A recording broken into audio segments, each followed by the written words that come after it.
What you just witnessed right there was one of the shortest 16Rs all year, only ranging in at 17 cars.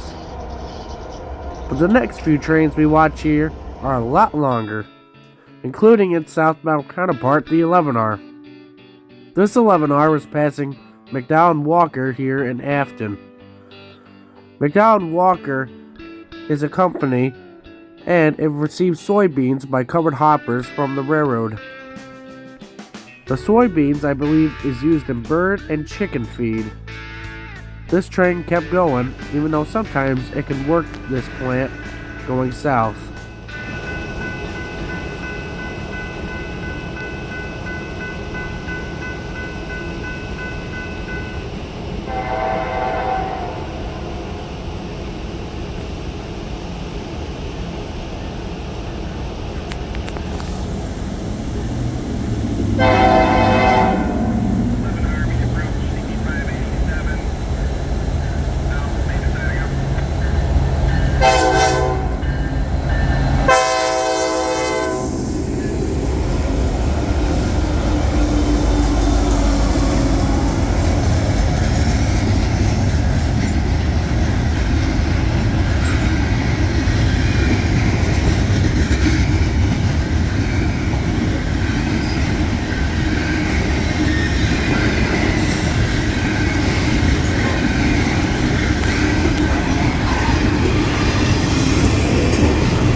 Today's NS11R is mostly trash containers bound south for Alabama, where the trash, I believe, will be burnt down and turned into electricity. But this 11R also has a blast from the past. Check out this coil car right here, still with Norfolk and Western lettering. The N&W and the Southern Railroad merged together in 1982 to create Norfolk Southern, which means this car has to be older than 1982. And, for the most part, I don't like graffiti. It's vandalism and it's a crime. But in this case, I may make it pass. But still, don't do graffiti on rail equipment or anywhere. However, this artist knew what they were doing. As you can see here, 11R is going into the siding down there at CP 587. That's because the northbound 264 is fast approaching on the main line. About half an hour later, 264 eventually did arrive. Tonight he has a leading SD60E and two GEVOs, second and third in the contest. The first one is an ET44AC, a GEVO that can meet Tier 4 emission standards, while the trailing GEVO, number 8023, can only reach Tier 3 emission standards. But as far as under the hood, and not counting the tier emissions, they're basically the same engine.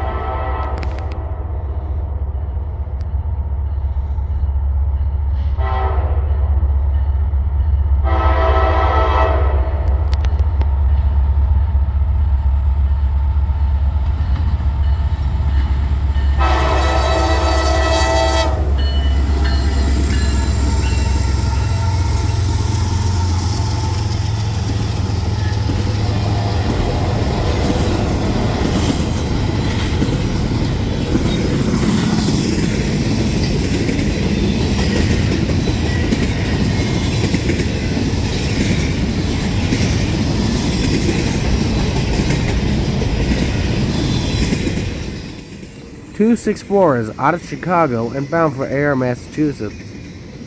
A lot of his train is composed of single stack containers due to height restrictions on the Pan Am / Berkshire and Eastern. This train is passing the brand new Darth Vader signals here at CP 587, as the Vader signals just replaced the old searchlight signals here. The Vader signals are a lot brighter compared to their predecessors, the searchlights. And I hear that the Vaders are more reliable than the searchlight signals.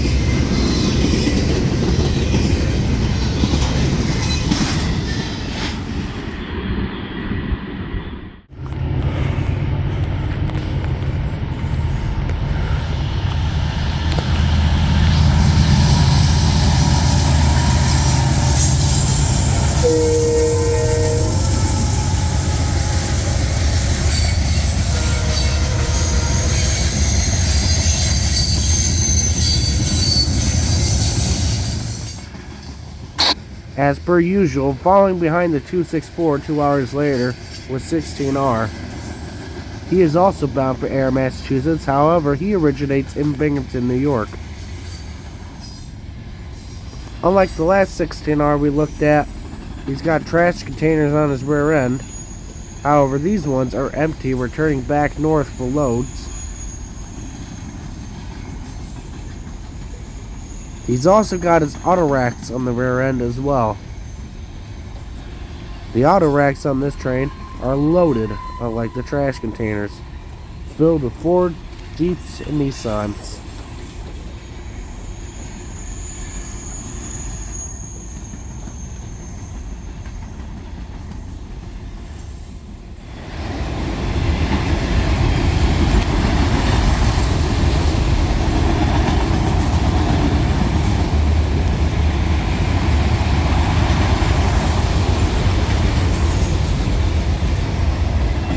That Saturday, I was in Binghamton to get my bowling ball fixed and stopped for lunch at Wegmans.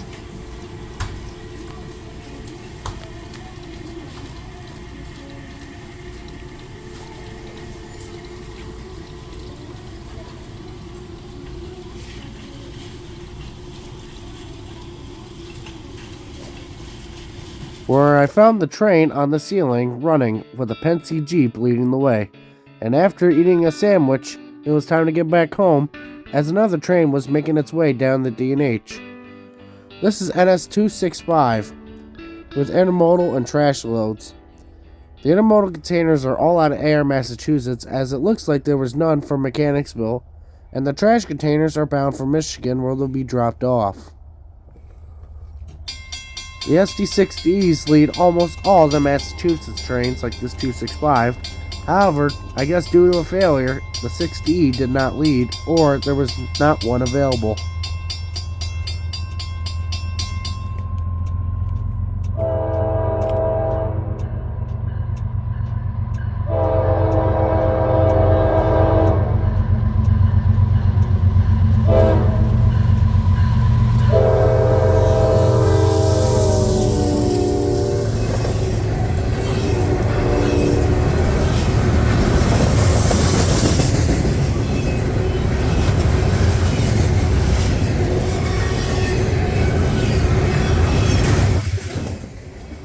Instead of the SD60E, the two lead units is an ES44DC and a -944CW.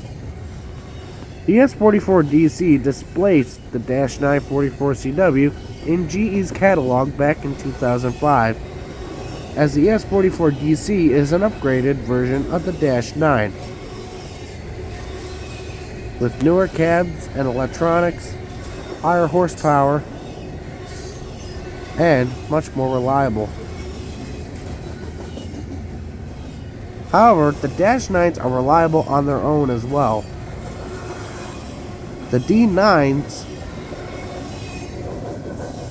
are some of the most bought engines ever in the 1990s, with Norfolk Southern ordering 1,215 -9s.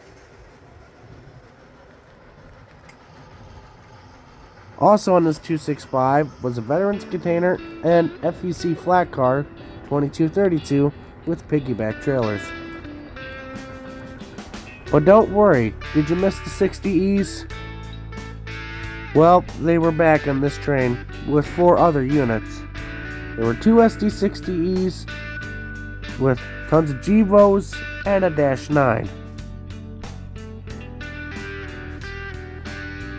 This is a power move, as obviously the other set of units trailing were not needed, and it looks like Binghamton just needs the power back.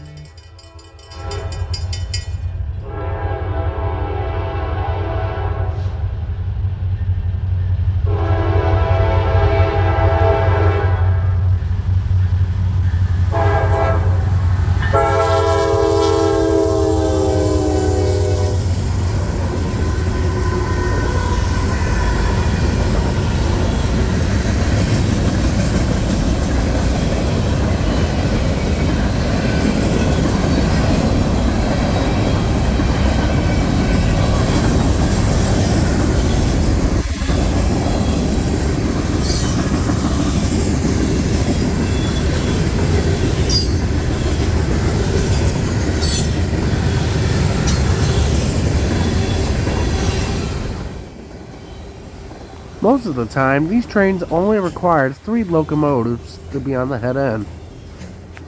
So in this case, there are 2 sets of engine groups in here. I don't think the trailing 3 units were on or running. I think they were deadheading back to Binghamton.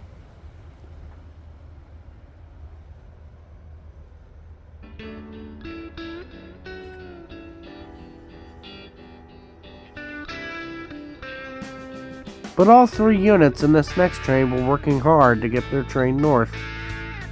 With the typical SD60E, ES44DC, and AC44C6M leading, 16R made its way up north once again. 7th AR Massachusetts.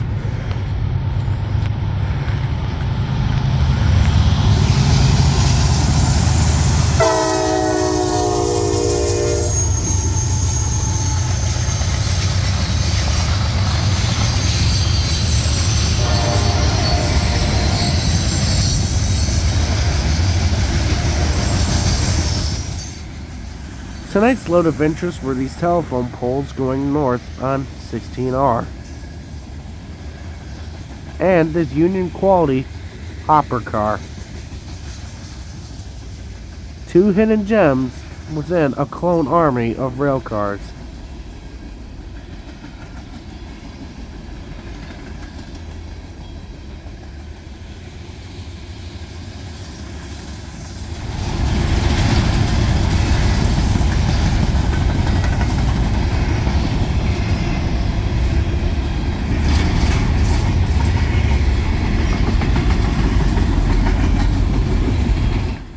R in this video have one thing in common right now. The end. Thanks for watching. See you on the bend. God bless. We'll see you next time.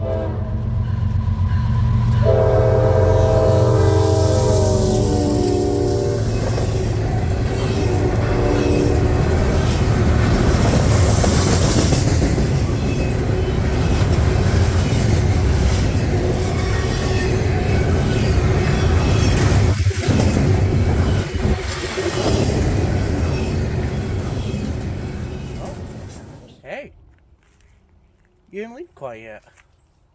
That's good. You found the secret message part of the video since you willingly stayed till the end. I have some major news coming. Well, coming as in right now. On December 2nd, the Toys for Tots train will make its return back to the DNH. It will be a southbound run, stopping in Delancey, Colgate, Oneonta, Bainbridge, and Binghamton. This is the Bainbridge location, Friat Ave, here in Bainbridge, New York. 13733 is the zip code. You can find me and many other rail fans here.